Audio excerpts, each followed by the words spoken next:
Hello, very warm welcome to this particular session. बेटा last session में which is specifically design to learn C language.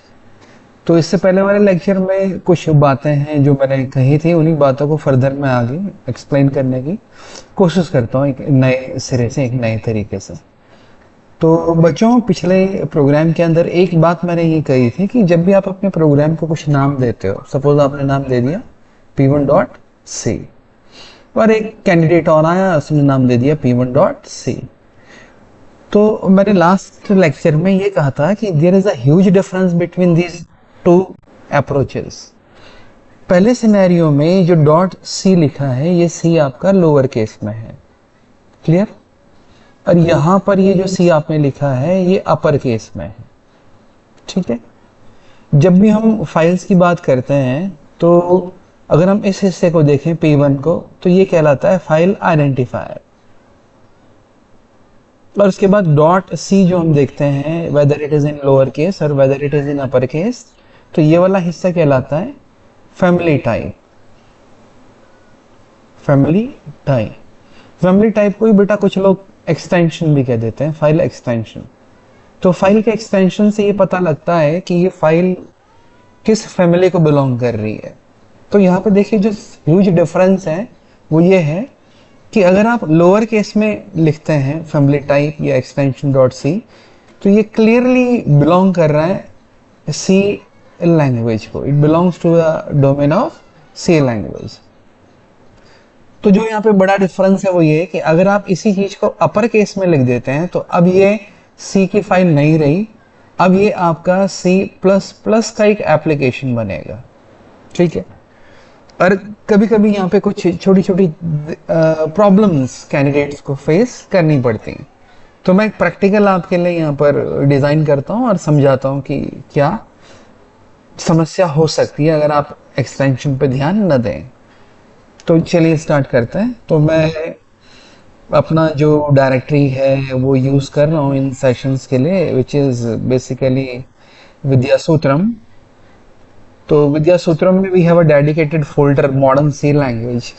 तो चलिए यहीं पे चलते हैं। जैसे कि लास्ट सेशन में आपको बताया था, आप ऊपर पाथ को सिलेक्ट करिए, then you have to press CMD, then hit enter. It will generate a shell for you. Shell available हो गया है। मैं यहाँ पर एक डॉस की कमांड इंट्रोड्यूस कर रहा हूँ, CLS, which will clear the screen। ये स्क्रीन को क्लियर कर देगा। then we have to choose a valid editor where we can write our program। तो मैं नोटपैड को इस्तेमाल कर रहा हूँ, मैंने नोटपैड लिखा, स्पेस दिया और यहाँ पर आया, मैंने P1.C लिख दिया। या बेटा इसी चीज को एक नए तरीके से करते हैं। मैं काम कर रहा था, अचानक मेरी उंगली कैप्स लॉक के ऊपर पड़ती है और मेरे सिस्टम में कैप्स लॉक इनेबल है। मैं जल्दीबाजी में हूं, मैं यहां पर आता हूं, मैं लिखता हूं notepad which is completely in upper case. Why it is in upper case? Because your caps lock is on. तो ये जो नोटपैड आप लिख रहे हैं, आप इसे चाहे अपर केस में लिखें, चाहे लोअर केस में लिखें, चाहे मिक्स केस में लिखें, इससे कोई फर्क नहीं पड़ेगा, क्योंकि ये ऑलरेडी एक सिस्टम पे मौजूद एप्लीकेशन है, एक exe फाइल है, क्लियर। तो मैंने नोटपैड लिखा, मैं आगे बढ़ा, मैंने बोला program1.c। तो पूरे सिनेरियो में ध्यान देने वाली बात यह है कि मैं जल्दबाजी में हूं, मैं इमीडिएटली यहां पर आता हूं और ये लिखता हूं। मुझे पता भी नहीं चलता कि ये C++ की फाइल बन रही है, क्योंकि एज अ बिगिनर मुझे ये लगेगा कि it belongs to the domain of C। तो मैं यहां पर आता हूं और एंटर हिट करता हूं, क्लियर। तो ये देखिए, ये ऑलरेडी सिस्टम में मौजूद कुछ फाइल ओपन करने की कोशिश कर रहा है। मैं इसको भी बंद कर रहा हूँ, इसको भी बंद कर रहा हूँ। मैं दोबारा यहाँ पर आता हूँ, मान लीजिए मैंने एप्लीकेशन का नाम, अभी ये क्या कर रहा है देखो, अगर मैं यहाँ पे dir कमांड दूं, dir, तो मेरे इस लोकेशन पे एक फाइल ये मौजूद है, तो ये इसको उठा दे रहा है। जब मैं यहाँ पे ऐसा लिख रहा हूँ, ये देखिए, ये इस फाइल को अवेलेबल कर दे रहा है। तो हम एक माइनर चेंज करते हैं और यहाँ पर ऐसे लिख देते हैं।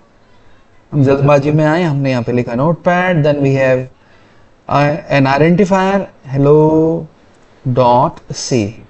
तो अभी कोई hello.c फाइल जनरेट नहीं कर पाएगा क्योंकि बैकग्राउंड में है नहीं। तो लेकिन ध्यान देने वाली बात यह है कि अपर केस में मेरा एक्सटेंशन है, मेरा फैमिली टाइप जो है that is in upper case. मैं एंटर हिट करता हूँ, it will ask you that really you want to create a new file, then we have to choose the option yes. और फिर मैं यहाँ पर आता हूँ और मैं कुछ लिखता हूँ void. अब ये थोड़ा सा मेरे को यहाँ पे सजग होना पड़ेगा, अलर्ट होना पड़ेगा, अटेंटिव होना पड़ेगा. मैं void को अपर केस में नहीं लिख सकता बिकॉज ये कीवर्ड है, और जनरली आमतौर पे आपको कीवर्ड लोअर केस में मिलेंगे. अब देखिए मैंने थोड़ा सा अपनी टीचिंग मैथोलॉजीज को चेंज किया है, जो बहुत फ्रिक्वेंटली मैं बदल रहा होता हूँ. आज से 10 साल पहले अगर मैं सी पढ़ा रहा होता था तो मैं हमेशा बहुत ही कॉन्फिडेंट होकर ये कहता था कि बेटा सी लैंग्वेज में मौजूद हर कीवर्ड लोअर केस में रहेगा, ठीक है. पर आज के सिनेरियो में हम यहाँ पे मॉडर्न सी पढ़ रहे हैं, तो मैं अब ऐसा नहीं बोलूंगा, क्योंकि मॉडर्न सी में आप आगे चल के इस कोर्स में, इस प्लेलिस्ट में एक्सप्लोर करोगे, कुछ ऐसे कीवर्ड इन्होंने इंट्रोड्यूस किए हैं जिनमें कुछ हिस्सा अपर केस में भी है. तो फिलहाल मैं यहाँ पे void लिखता हूँ. मैं यहाँ पर आया, मैंने यहाँ पे void लिखा. Again we have to choose its case, caps lock disable कर दीजिए. अब मैंने यहाँ पे void लिखा, स्पेस दिया. मैं मेन नाम का एक फंक्शन बना रहा हूँ. राउंड ब्रैकेट्स की बात करें, कर्ली ब्रेसेस की बात करें. लास्ट लेक्चर में आपने देखा था कर्ली ब्रेसेस को इस तरीके से ऑल्टरनेट आइडेंटिफायर्स का इस्तेमाल करके भी मैं रिप्लेस कर सकता हूँ. ये एक तरीके से आइडेंटिकल है. फिर मैं यहाँ पर आया, फिर मैंने यहाँ पे लिखा I want to communicate with a function whose name is printf. और ये कहना थोड़ा सा गलत होता है यहाँ पे कि आई वांट टू कम्युनिकेट. यहाँ पे कम्युनिकेट करने वाला जो है that is your main function. Main function is trying to call another function whose name is printf. So the caller of printf is main. आप या हम नहीं कर रहे हैं कॉल, वो गलत टेंडेंसी है. तो मैं यहाँ पे कमेंट बना के लिख देता हूँ कि ये जो आपने यहाँ पे मेंटेन करा that is a calling statement. Statement की स्पेलिंग देख लीजिए,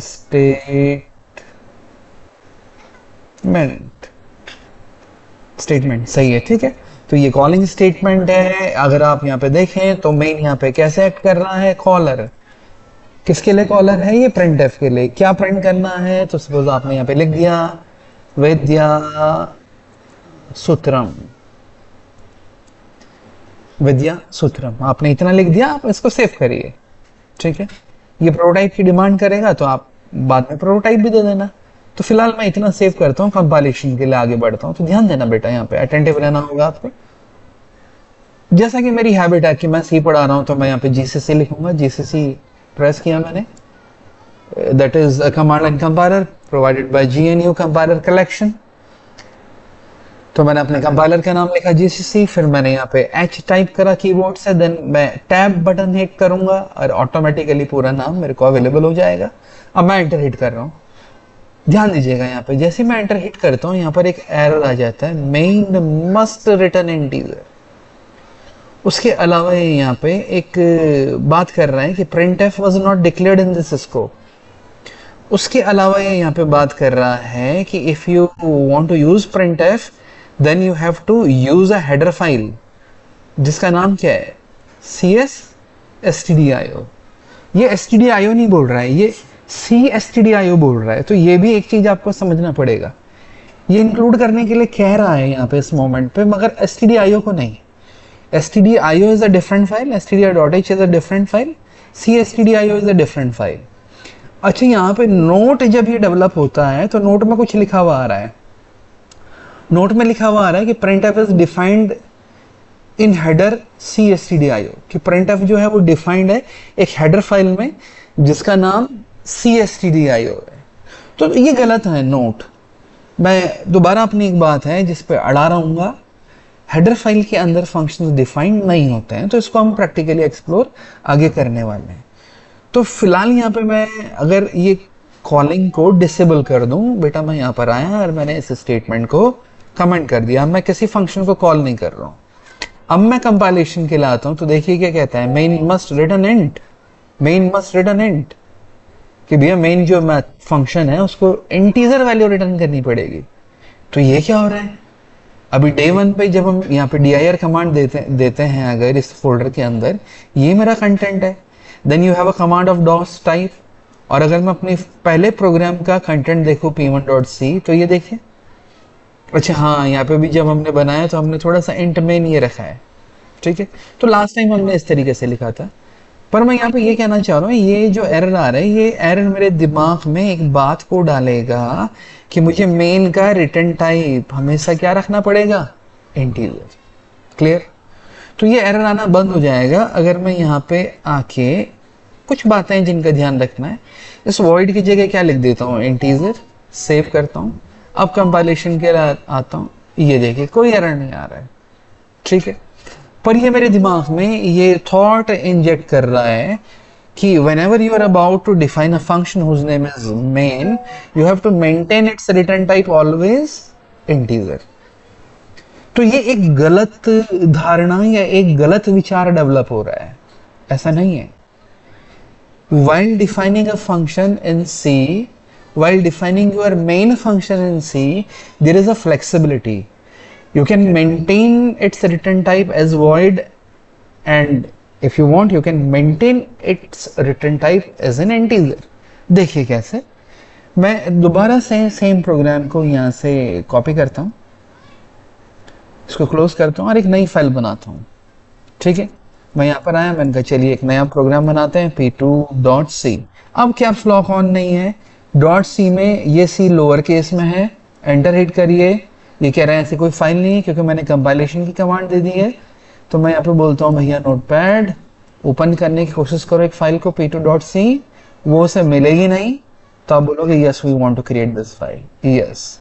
यहाँ ये पेस्ट कर दीजिए, इधर आइए, इस इंट को यहाँ से निकालिए और यहाँ पे क्या लिखिए, वॉइड, सेव करिए।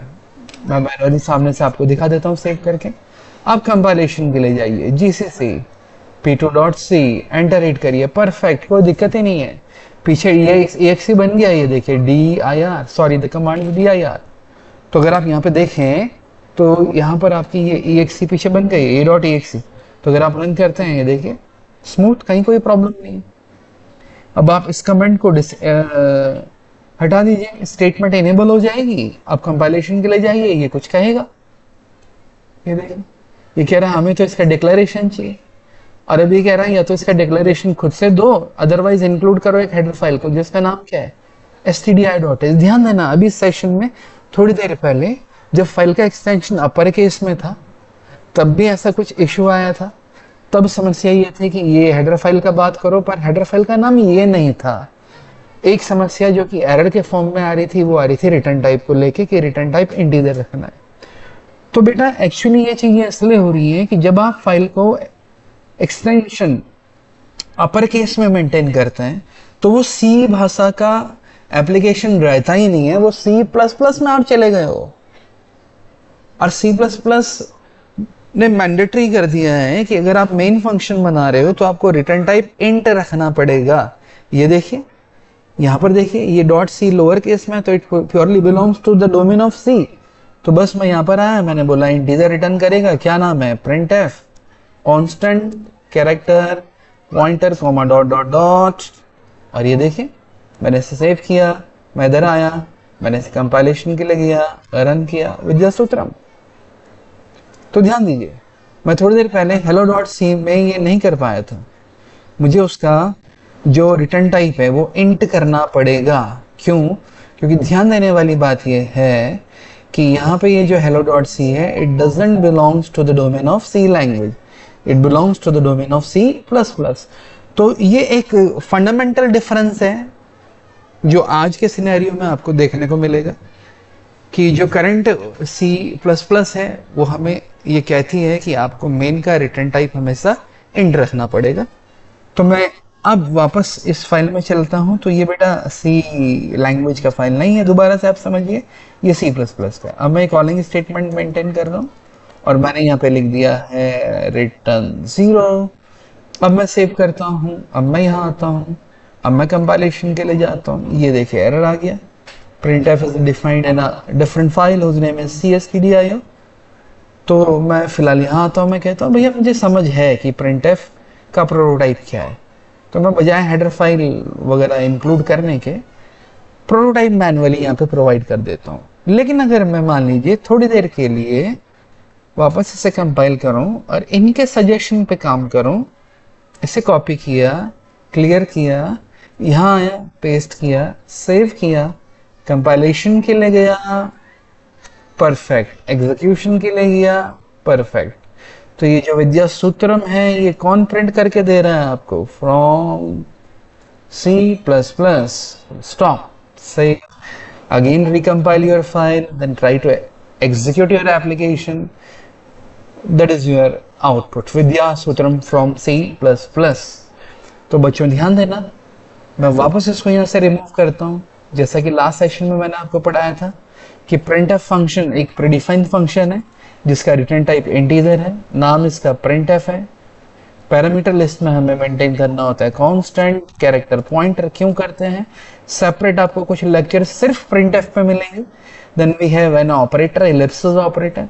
इस ऑपरेटर की लैंग्वेज में और भी दो यूज हैं, वो क्या है, जिसमें से तीसरा यूज तो शायद हम पहले कर नहीं पाते थे, ठीक है।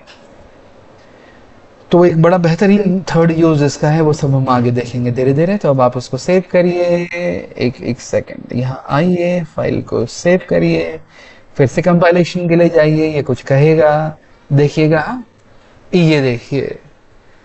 तो यहाँ पे ये कंपाइलेशन में प्रॉब्लम नहीं है। एक्चुअली होता क्या है, हमें ये लगता है कि हम ये कमांड देके बस फाइल को कंपाइल कर रहे हैं, जबकि ऐसा है नहीं। बिहाइंड द सीन कुछ एक्टिविटीज हो रही हैं जिनको इसी प्लेलिस्ट में मैं बहुत डेप्थ में, जीरो लेवल पे जाके एकदम बॉटम तक जाके आपको एक्सप्लोर करके दिखाऊंगा।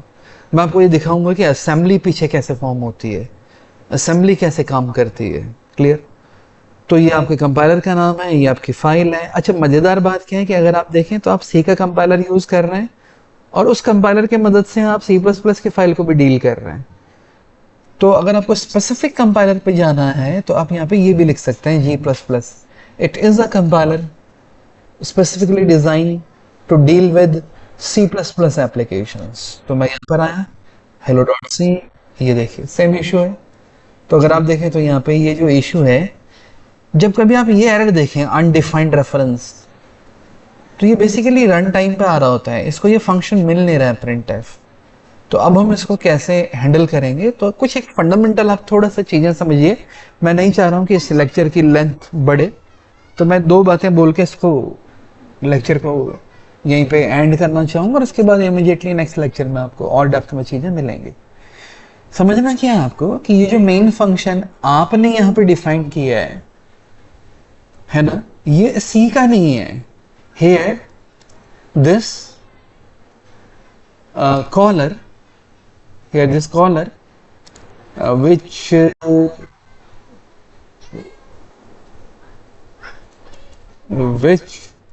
is a function. Here this caller which is a function doesn't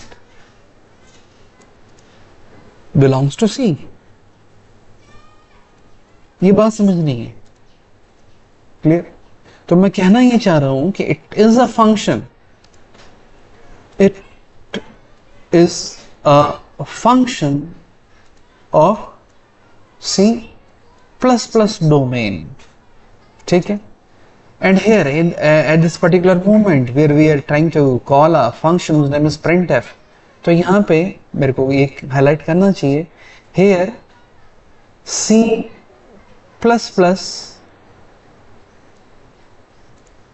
main function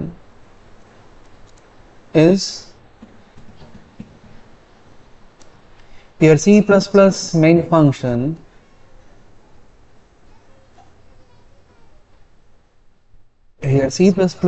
function is trying to communicate with a C function whose name is